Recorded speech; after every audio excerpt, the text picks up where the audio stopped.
जब हम छोटे थे ना तो कोई सब्जी पसंद आए ना आए, लेकिन हमारे पास ना खाने का ऑप्शन नहीं होता था। रो धो के आंसू गिरा के कैसे भी खाइए, लेकिन खाइए। और हम खाते भी थे। आंखों से आंसू गिरते रहते थे, लेकिन पिटाई के बाद निकलने वाले आंसुओं से तो वो आंसू ठीक ही लगते थे। लेकिन आजकल की मम्मियां बड़ी शरीफ हो गई हैं। बच्चों को जो सब्जी पसंद ना हो उसे कैसे भी करके कूट के, पीस के, छान के, उसका एक्सट्रैक्ट ही कहीं ना कहीं यूज करके बच्चों को खिला ही देती हैं। अब जैसे ये परवल ही है, कम ही बच्चे शौक से खाते होंगे, लेकिन सीजन की सब्जी है और इतनी न्यूट्रिशियस होती है कि लगता है कि फैमिली मेंबर्स और बच्चे बिना नानुकुर किए कैसे खा लें।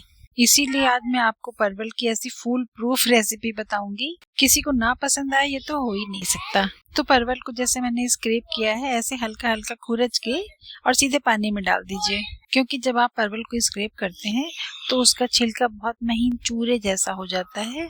इसे पानी में डालते चलिए तो धोना आसान हो जाएगा। तो इतना करके परवल को धोकर एक तरफ रख लीजिए और बीच में से कट लगाकर या किसी भी तरह से इसके सारे बीज निकाल लीजिए।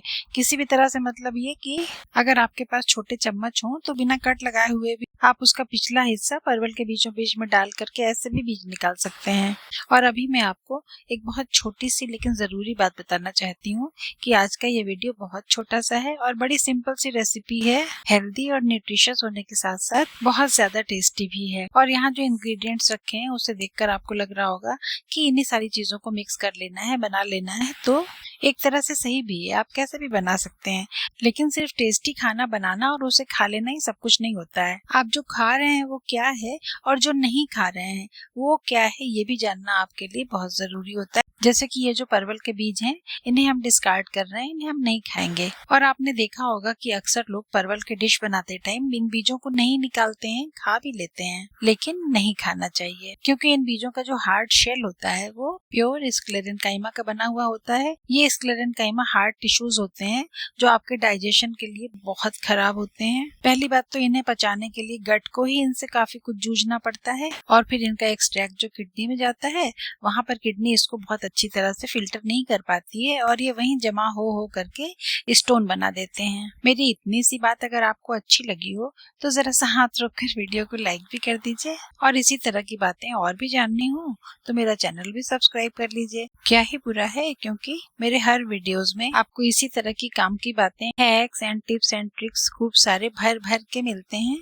जैसे कि परवल की ये रेसिपी अभी मैं अप्पम पैन में बनाने जा रही हूँ। इनके 2 मोल्ड्स को छोड़कर मैंने बाकी सारे मोल्ड्स को मस्टर्ड ऑयल से अच्छी तरह से ग्रीस कर दिया है।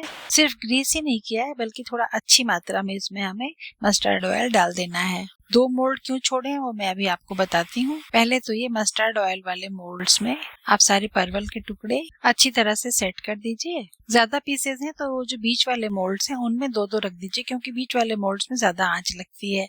किसी एक मोल्ड में आधा कटा हुआ टमाटर रख दीजिए। अगर सेट ना हो रहा हो ठीक से तो आप उसके और भी फर्दर पीसेस कर सकते हैं। इसी तरह से एक और मोल्ड में खूब ढेर सारे लहसुन डाल दीजिए। और ये जो मिर्चों को हमें रोस्ट करना है, इसके लिए मोल्ड्स में तो जगह बची नहीं है, तो अप्पम पैन के बीच में कहीं भी जगह बनाकर आप थोड़ा सा ऑयल लगाकर मिर्चे वहां पे ऐसे रख दीजिए। अच्छा, अब ये जो 2 मोल्ड्स हमने छोड़ दिए थे इनमें देशी घी से ग्रीसिंग करिए और इनमें हम पनीर के टुकड़े रखेंगे। अच्छा, इस रेसिपी में तो हमने बहुत थोड़ी सी मात्रा में परवल लिए हैं, लेकिन अगर आपको ज्यादा मात्रा में बनाना हो तो फिर अप्पम पैन की जगह पर आप नॉर्मल वाला पैन या कढ़ाई लीजिए जिसकी तली थोड़ी चौड़ी हो, और उसे नीचे मस्टर्ड ऑयल और देशी घी दोनों से मिलाकर के अच्छी तरह से ग्रीस कर दीजिए। थोड़ा ज्यादा मात्रा में तेल और घी डाल दीजिए और उसमें ये सारी सब्जियां सेट करके और बिल्कुल धीमी आंच पर, जैसी गैस की फ्लेम अभी मैंने आपको यहाँ दिखाई, इतनी ही लो करके ढक्कन से ढक के धीरे धीरे सिकने के लिए इसे छोड़ दीजिए। करीब 5 मिनट के बाद ढक्कन खोलकर सारी सब्जियों को और पनीर को एक बार फ्लिप कर दीजिए। लहसुन को भी उलट पुलट कर दीजिए और मिर्चों को उठाकर भी उसका स्टेटस देख लीजिए, और एक बार फिर से ढक्कन लगाकर धीमी धीमी आंच पर सिकने दीजिए। 2-4 मिनट और बीत जाने के बाद एक बार फिर से ढक्कन खोलिए। पनीर की कुकिंग तो सबसे पहले कंप्लीट होती है। आप देख ही रहे हैं कि ये कितनी अच्छी तरह से सिक गया है और सॉफ्ट हो गया है। तो पनीर निकालकर आप एक प्लेट में रख लीजिए। वैसे टमाटर भी इतने टाइम तक अच्छी तरह से सिक गए होंगे, तो इनको भी चेक कर लेते हैं। देखने से पता ही चल रहा है ये भी अच्छी तरह से रोस्ट हो गए हैं और कुक भी हो गए हैं, सॉफ्ट हो गए हैं। तो इन्हें भी अभी हम निकाल करके बाहर रख लेंगे। मिर्चे भी सिक ही गए हैं, मिर्चों को भी निकाल लीजिए।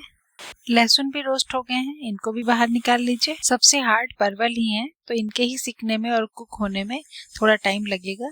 तो टमाटर को बाहर निकालने के बाद टमाटर की और हमने और भी जो बहुत सारी सब्जियां निकाली हैं, सबकी थोड़ी थोड़ी जगह जो खाली हो गई है उसमें परवल को अलग अलग करके रख दीजिए और ढक्कन ढककर 2-4 मिनट फिर से पक जाने दीजिए। फिर 2-4 मिनट बीत जाए तो फिर से ढक्कन खोलिए और दबा दबा करके देखिए। इतनी देर में तो परवल गल ही जाते हैं, लेकिन फिर भी अगर आपको डाउट लग रहा हो तो ये सारे पीसेस को समेट कर बीच में कर दीजिए और ढक्कन से ढककर फिर से थोड़ी देर के लिए सिकने के लिए छोड़ दीजिए। फ्लेम को बेहद लो रखना है और इसे शुरू से लास्ट तक लो ही रखना है, कभी भी आपको हाई या मीडियम कुछ भी नहीं करना है, वरना ये जो स्मोकी फ्लेवर आता है ये नहीं आएगा। सब्जियां अच्छी तरह से कुक नहीं होंगी, गलेंगी नहीं, और खाने को तो इंसान कुछ भी खा सकता है पर मजा नहीं आएगा। तो फाइनली 10 से 15 मिनट के अंदर में हमने ये सारी सब्जियां धीमी धीमी आंच पर रोस्ट कर ली और अब हम इन्हें थोड़ी सी कुछ और चीजें डालकर ग्राइंड और मेरे किचन में अभी से खुशबू फैलना शुरू हो गई है। इन सारी चीजों को एक ग्राइंडर जार में डालिए और थोड़ी सी कुछ और चीजें डालकर हम इन्हें ग्राइंड कर लेंगे। नानी एक बार उधर तक गया और नीचे आया। अच्छा कितना अच्छा प्लान है ना? है, लेकिन किचन में मत खेलिए बेटा। किचन में खेलेंगे खाने में पड़ जाएगा, खाना गंदा हो जाएगा, तब क्या होगा। ओके तो बस इसी तरह से दिन भर बच्चों के खेलकूद चलते रहते हैं। इसमें नमक डालिए और ये कल मैंने किसी और रेसिपी के लिए पीनट्स का पाउडर तैयार किया था, वो मैं 2 चम्मच डाल दे रही हूँ, लेकिन आप यहाँ थोड़े से भुने हुए और छिलका उतारे हुए मूंगफली के दाने डाल दीजिए और ग्राइंडर को पल्स मोड पर चलाते हुए धीरे धीरे करके इस तरह से एक मिक्सचर तैयार कर लीजिए। पानी या ऑयल वगैरह डालने की जरूरत नहीं पड़ेगी क्योंकि टमाटर में, पनीर में पानी है और परवल में काफी अच्छा खासा ऑयल है, तो इसीलिए मैंने बताया कि पल्स मोड पर धीरे धीरे चलाते रहिए और बस थोड़ी सी मेहनत में, थोड़े से टाइम में आपकी ये परवल और पनीर की बेहद शानदार और बेहद टेस्टी रेसिपी तैयार हो गई है। ऊपर से मैं इस पर गरम गरम देशी घी डाल रही हूँ। आपको अगर पसंद हो तो आप कच्चा मस्टर्ड ऑयल भी डालकर देखिएगा, बहुत टेस्टी लगता है। एक बार ट्राई जरूर करिएगा और रोटी, पराठे या नान किसी भी चीज के साथ खाएं, बेहद टेस्टी लगेगा। अपना फीडबैक मेरे साथ जरूर शेयर कीजिएगा। हम फिर मिलते हैं। Bye, take care.